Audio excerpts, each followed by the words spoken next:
What is going on, guys, and welcome to a new video. And today we've got a video on Dimension of the Damned, the new game mode that was introduced a couple of weeks ago. And I wanted to make a video on this because I have been playing it a fair bit recently. I know considering that I'd put quite a few game hours in, I thought I would sort of review it and give my feedback and comments on it, maybe some ideas for how it could be improved in the future, sort of what's missing from it, what it did well, what it didn't do well.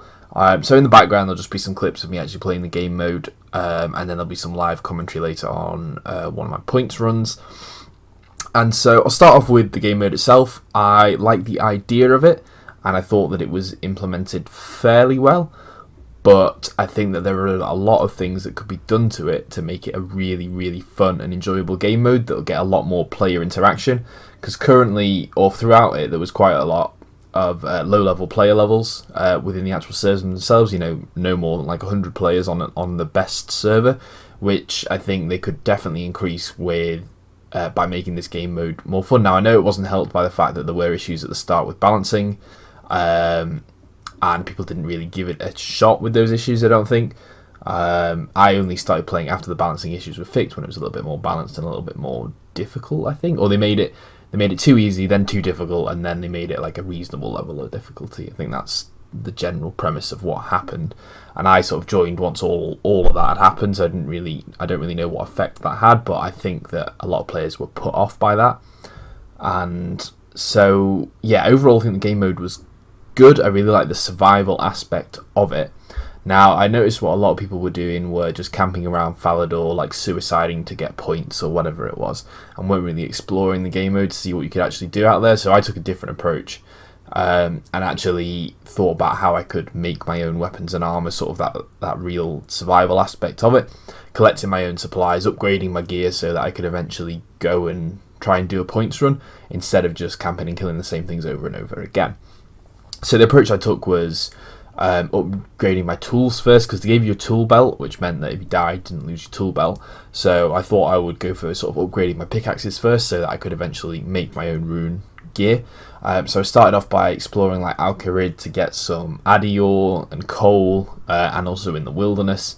Died a couple of times, just testing it out, getting a feel for what the difficulty level was like, what I needed to survive for a reasonable length of time, how much I could carry without making sure that I had enough food, what were the best routes to get around the map quickly, because obviously there's no teleports. Eventually worked my way up to a rune pick, went into the wilderness, started mining rune rocks, and eventually started making my own rune weapons and rune armor. Didn't really get a chance to do the armor, didn't really have enough time to properly pimp out all my gear. I was repping like steel and iron armor for my final points run. But I did manage to get myself 2 rune crush weapons, so I got like a rune warhammer and a offhand rune mace, which I made, and also a rune two-handed sword for those AoE abilities. So the bit that I enjoyed quite a lot was this sort of preparing, gearing up, getting better gear in order to go on a points run instead of just consistently camping points. So I think that I got a couple of ideas for things that they could introduce to make that aspect of the game mode more fun and entice more people to try and do that, because I think that survival and, you know, having goals to build up to actually doing something is better than just going straight in and, you know, trying to get points or trying to get gear just by constantly over and over again just massing, you know, the same bosses. So a couple of ideas that I had were, for example, hang on, I've got them written down, give me 2 seconds.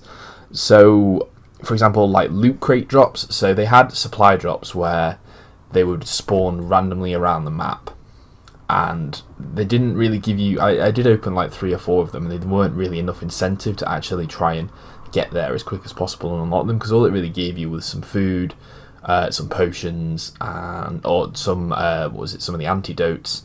It was basically all stuff you could craft yourself or you could buy from the store, and I felt that you never really ran out of the currency that you get to buy the stuff, so you never really needed to go and get those supply drops.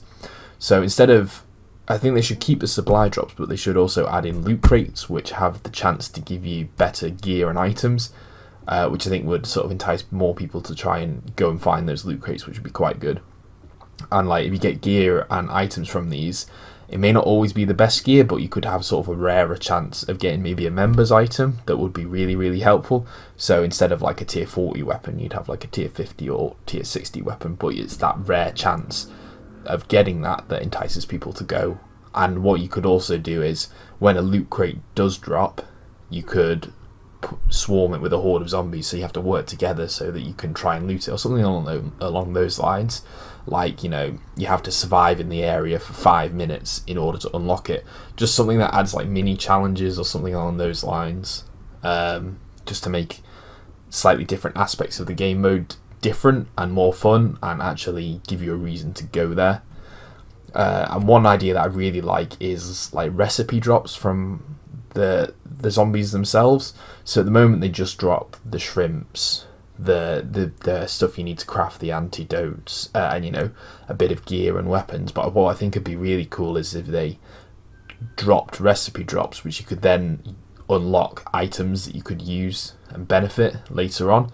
So you know, you'd have to kill some after you've killed some zombies, unlocked some recipes, you can then go back into the world and collect the supplies that you need in order to make these items, whatever they may be, that help you out. So for example, they had the potion that made you invisible to zombies, and the potion that did damage to zombies that were just dropped straight up.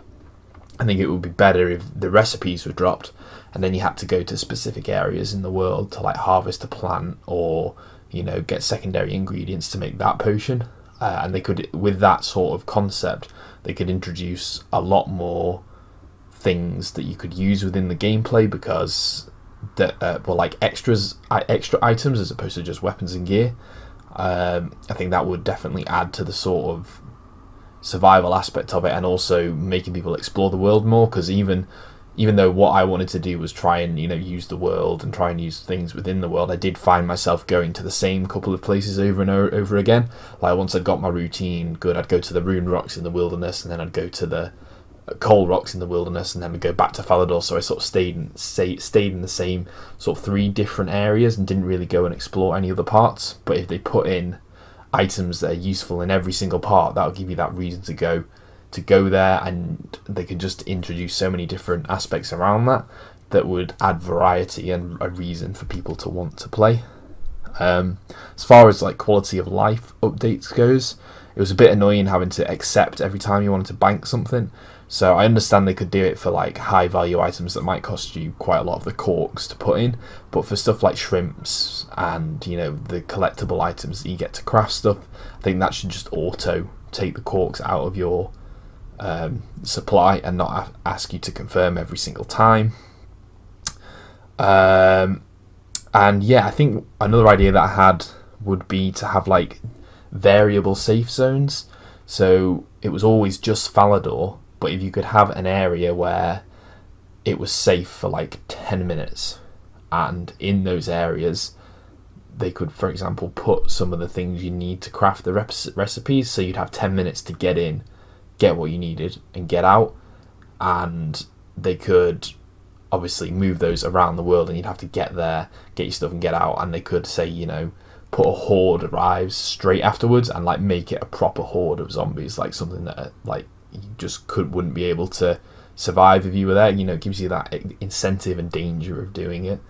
So overall, I've got a lot of different ideas of what they could implement into this game. Some of it I think would be relatively easy, probably some of it a bit more difficult, but overall I think they can do a lot with it, and I hope they do, because I personally did enjoy it myself. Although without tweaks to like another season or whatever, I can't see myself really playing it again, unless they really do, you know, start to put some real thought into how can we make this better, more interactive, and entice more players to play it. But yeah, those are my ideas, and we'll jump into a little bit of live commentary now before the end of the video. Alright guys, so we're coming towards the end of the Dimension of Disaster. I'm going to go for my final points run. So currently on 16 million, which is about rank 150, I believe. So hopefully we can get higher rank than that.